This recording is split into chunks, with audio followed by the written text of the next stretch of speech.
E a London Stock Exchange Group anunciou um acordo para fornecer tecnologia de trading, clearing e também acompanhamento de mercado para a A5X, a bolsa de derivativos e futuros, que está sendo criada aqui no Brasil. E para falar mais sobre essa novidade, converso agora com Karel Luketic, que é sócio fundador da A5X. Falei seu sobrenome corretamente, Karel? Muito bem-vindo, obrigado por aceitar nosso convite. Foi quase, Quase? tá perto o suficiente, mas tá tudo certo. Não, então, Obrigado pela oportunidade aqui, maravilhoso estar com vocês. então eu dou outro chute, é Luketic? Luketic, Então tá é isso. fácil, tá Então é isso. fácil. Então tá fácil. Karel, muito obrigado. Karel, começo perguntando exatamente nesse cenário se tem espaço para uma competição mais ostensiva contra a B3. Olha, eu acho que na verdade o mercado brasileiro precisa de competição, eu talvez diria precisa de alternativas, né? Eu acho que todo mercado ele fica mais saudável com competição e acho que o mercado de bolsa não é diferente disso. Então a gente viu um processo, né, de consolidação das diferentes bolsas brasileiras para criar a B3. Isso teve sua fase e sua importância no seu devido momento. Mas hoje acho que estamos precisando entrar numa nova fase onde você traz mais inovação, evolução, e provocação mesmo para o mercado de bolsa como um todo, né? Negociação e pós-negociação. A 5X conseguiu levantar 200 milhões de reais em uma rodada de investimentos. Eu queria entender exatamente o que pauta exatamente essa crença, né, essa aposta do mercado na criação de uma nova bolsa nesse momento, ainda mais num cenário que não é assim o mais propício para ativos de renda variável, né, Karel? Perfeito. Não, acho que você falou bem. A gente fez, na verdade, duas rodadas que levantamos 200 nessas duas rodadas. E a gente separou em duas de fato porque teve um grupo de investidores locais, incluindo, por exemplo, o Itaú, por meio da corretora Ideal, e um grupo de estrangeiros, que incluiu o banco ABN AMRO, lá de Amsterdã, e quatro grandes formadores de mercado, que são dos maiores participantes do mercado brasileiro, que o que eles querem fomentar mesmo é o crescimento do mercado. Então, você falou um pouco ali do porquê fazer isso, né, na ótica deles. E a gente até teve com vocês quando a gente fez o segundo anúncio, é porque eles de fato querem promover o crescimento, a inovação e a evolução do mercado. Então, vou te dar exemplo. Eles querem mais produto, eles querem mais eficiência, eles querem uma tecnologia mais inovadora. E trazer competição fomenta essa evolução não só nos novos participantes, ou seja, na gente, mas também, né, faz com que o participante, né, que está lá há muito tempo se mexa mais rápido e faça as coisas acontecerem. Então, é natural. Você vê que os Estados Unidos têm mais de 20 bolsas, por exemplo, na União Europeia temos mais de 40, a própria Argentina tem três, né? Só para dar um exemplo aqui no nosso quintal. E a gente hoje vive com uma bolsa só e os desafios que isso traz para o mercado, né? E como é que o mercado deve se adaptar? Exatamente porque a America's Trading Group também, né, que tem ali uma ligação, pertence à Mubadala, ao Mubadala, vai lançar a Bolsa do Rio. O mercado está preparado para essa Perfeito. competição ou não? Eu acho que sim, acho que a gente está olhando para territórios diferentes. Então, por exemplo, você falou da ATG ou Base, que é o nome novo deles, eles estão olhando para o mercado à vista, ou seja, para ações. A gente está olhando para derivativos, no qual você está olhando muito para dólar, para o índice, para juros. Então, são plataformas que, de certa forma, entram em territórios diferentes. Obviamente que com o tempo as coisas podem se conectar, né, dos diferentes participantes, mas cada uma vai entrando num território diferente e trazendo alternativas. Mas para o investidor final, acho que é importante falar isso. Para o investidor final não muda nada. Você vai ver mais um ativo na tela, no nosso caso. E no caso da ATG, nem isso, porque você vai operar os mesmos ativos que já existem na B3. No nosso caso, você vai trazer alternativas, produtos que são diferentes dos que tem na B3, para trazer futuros e opções de diferentes ativos brasileiros. De novo, o índice brasileiro, dólar, juros e outras coisas que a gente está aqui, né, pensando aqui com muito carinho para trazer alternativas para o investidor. Mas para ele é mais um ticker na tela. E para você, mais um ticker que você acompanha no final do dia de como foi, subiu ou caiu e qual foi a evolução do mercado. Você falou no futuro, podem não ser, Karel. Eu sei que hoje o foco é derivativos e futuros, mas há perspectiva também do mercado acionário? Eu acho que a gente estuda todas as opções, tá? Desde o mercado de balcão até o mercado à vista, sim, no médio e longo prazo. A gente acho que é até interessante conectar com o próprio anúncio de hoje, né? A plataforma que a gente está comprando, contratando e licenciando, né? Com a Bolsa de Londres. Só para lembrar, né? A Bolsa de Londres é a maior bolsa do mundo em valor de mercado. 65 bi de dólares de valor de mercado. Opera mais de 30 mercados mundo afora, que todo mundo pensa no mercado de Londres, e de fato é o maior. Mas ela opera mais de 30 bolsas mundo afora, de Singapura, África do Sul e N outros mercados, e ele faz de tudo. Então, quando a gente faz um acordo exclusivo no Brasil de tecnologia para a bolsa e pós-negociação, se abrem alternativas para a gente explorar isso no futuro, sim. Mas hoje estamos falando de derivativos e nossa primeira fase, vamos dizer assim, que nosso planejamos que entre operação até o meio do ano que vem é derivativos, mas né, os pontos vão se conectando com o tempo. Karel, exatamente sobre o mercado de derivativos, hoje o Goldman Sachs estima que aproximadamente 45% das receitas da B3 estão relacionadas a derivativos. Queria entender como isso pode impactar a B3. Eles estão dormindo tranquilos ou não? Olha, acho que essa pergunta é melhor feita para a própria B3, mas eu vou te dizer o seguinte: acho que esse número é exatamente isso, né? Você tem derivativos listados e derivativos de balcão. A gente está olhando para derivativos listados, que são por volta de 35% da receita, e você tem outros 10%, né, que chega nesses 45%, que são os de balcão.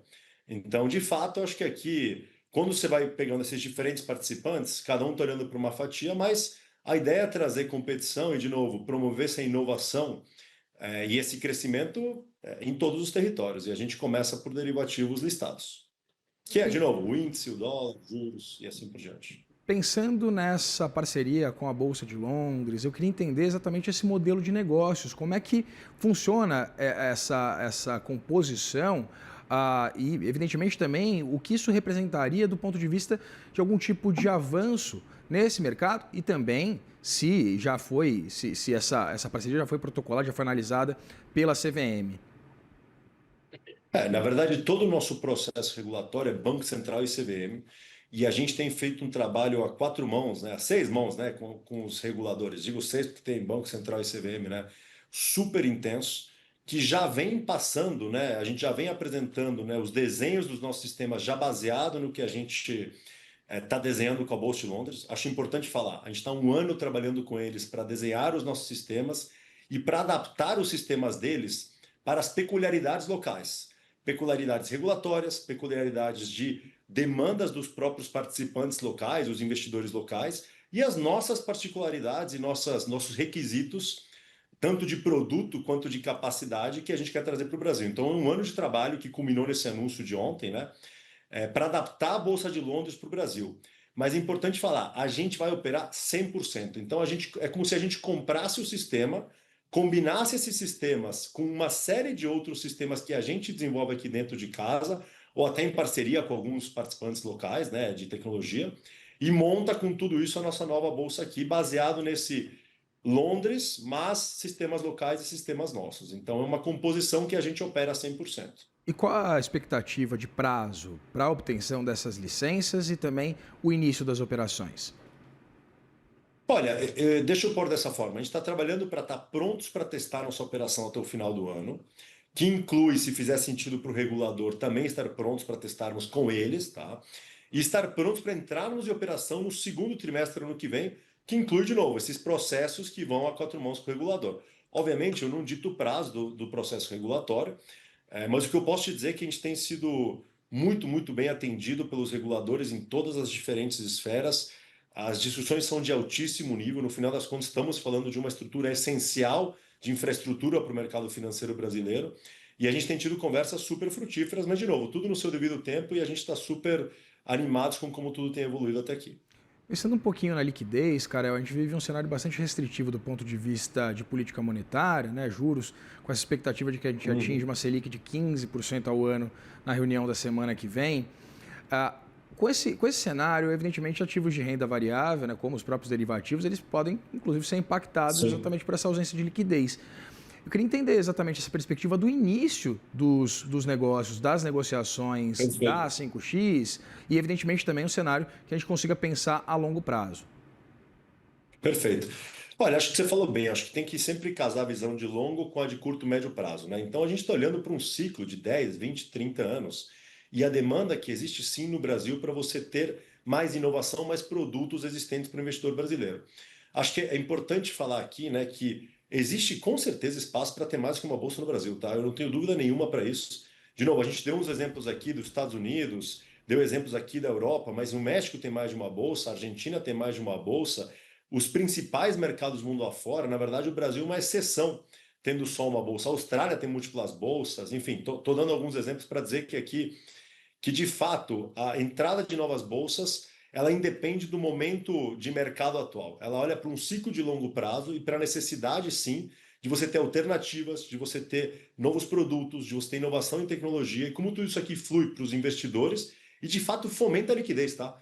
A gente fez vários estudos destes mercados que introduziram competição no território de bolsa e a liquidez com o tempo cresce, porque você acaba trazendo inovação e a inovação acaba levando a crescimento e evolução do mercado, né? Tudo isso, cara, é porque em 2020 o número de CPFs cadastrados na B3 subiu 92%, mas a gente tem, na verdade, cerca de 3 milhões de pessoas cadastradas, né, de CPFs, Sim. pessoas físicas cadastradas na B3. É um número muito pequeno, pensando numa população de 200 milhões de habitantes. Então, eu queria entender exatamente se o público vai ser. É o mesmo do investidor hoje na Bolsa de Valores aqui de São Paulo? Perfeito. Na verdade, acho que você tem um ponto, né? Quando a gente olha para 3 dentro de 200, de fato parece um universo pequeno, mas a gente saiu de 700 mil 10, 12 anos atrás para 3 milhões. Então teve um crescimento muito expressivo e acho que as corretoras tiveram um papel muito essencial também em promover este crescimento. Você olha para o varejo brasileiro, né? O investidor pessoa física brasileira, nos últimos 10 anos saiu de ter um market share, né, do total da volumetria de 10, 12% para hoje ser o maior bolso depois dos estrangeiros. Então, você tem um crescimento e uma evolução e até uma maturidade do investidor de varejo brasileiro hoje muito maior do que você tinha 10 anos atrás. Eu te diria que hoje fica par e passo com os principais mercados do mundo afora. É lógico que a gente tem nossas peculiaridades de concentração de renda, que acaba diminuindo isso daqui em número de CPFs, mas acho que a gente tem um mercado bem maduro. Se você olha para o tamanho, eu vou te dar um exemplo. Nossos índices são dos índices mais negociados no mundo em número de contratos. Então, o Brasil é um mercado grande, relevante, sim. A gente não fica para trás de ninguém, não. É lógico, você compara com os Estados Unidos, né? Os Estados Unidos é um monstro, mas é um monstro quando comparado com a Europa também e com os mercados do Sudeste Asiático. Mas você vai fatiando e olhando outros mercados, Sudeste Asiático, a Europa nas suas determinadas regiões, e a gente tem um mercado brasileiro aqui que é grande, sim, que tem espaço para continuar crescendo também, tá? E acho que esse é parte do papel que a gente se vê trazendo para cá, né? Fomentando essa inovação que traz crescimento, mas que tem lugar sim para ter competição e acho que essa competição é saudável. Você ter alternativas, né, para um ambiente de operação e você ter provocação ali, de novo, preço, produto, tecnologia, certamente é bom e muito bom para o investidor brasileiro, especialmente a pessoa física. Cara, uma das prioridades apresentadas no começo do ano pelo ministro da Fazenda, Fernando Haddad, aos presidentes da Câmara e do Senado, envolvia uma série de mudanças regulatórias do ponto de vista do mercado de capitais. Eu queria entender, né, iniciando essa empreitada agora com uma perspectiva do lançamento, do início de operações de uma nova bolsa brasileira, agora voltada a derivativos e futuros, queria que você fizesse uma análise exatamente do ambiente regulatório do país. É necessário algum tipo de reforma, algum tipo de avanço, ou a gente já tem um cenário bastante consolidado do ponto de vista regulatório? Olha, vou trazer isso um pouco para a nossa vida e nosso território, tá? Quando a gente olha para a regulação para infraestruturas de mercado, que é onde cai uma bolsa e uma contraparte central, que são as licenças que a gente está em curso. Eu vou dizer que a gente tem um ambiente regulatório extremamente aberto, tá? Extremamente aberto, que se compara, inclusive se espelha na regulação europeia principalmente, PFMA, IOSCO, diversas normativas europeias que são o benchmark global e que honestamente foram muito bem atualizadas, né? Você teve a CVM trazendo a 135 em 2022, que foi um grande marco de abertura, né, para o território de bolsa. E você teve na 461 do Banco Central e uma série de outras normativas também, atualizações dos últimos, eu diria, 5 com 7 anos, que levaram a nossa regulação para o estado da arte comparado ao que tem de melhor mundo afora, tá? Então, eu sinceramente não só não tenho o que reclamar, mas eu tenho que elogiar aqui porque os reguladores têm feito um trabalho bem intenso de manter nosso ambiente regulatório para o território de infraestrutura, tá? Que é onde a gente, né, atua, muito bem atualizado e aberto para de fato evoluir e entrar em competições que acho que todo mundo observa como algo importante para o mercado e a sua evolução. Sem dúvida. Conversei aqui com o Karel Luketic, que é sócio fundador da 5X, e agora acertei a pronúncia do Obrigado, seu doutor. sobrenome. Muito obrigado por aceitar nosso convite. Um prazer. Boa tarde a Até todos. mais, boa tarde.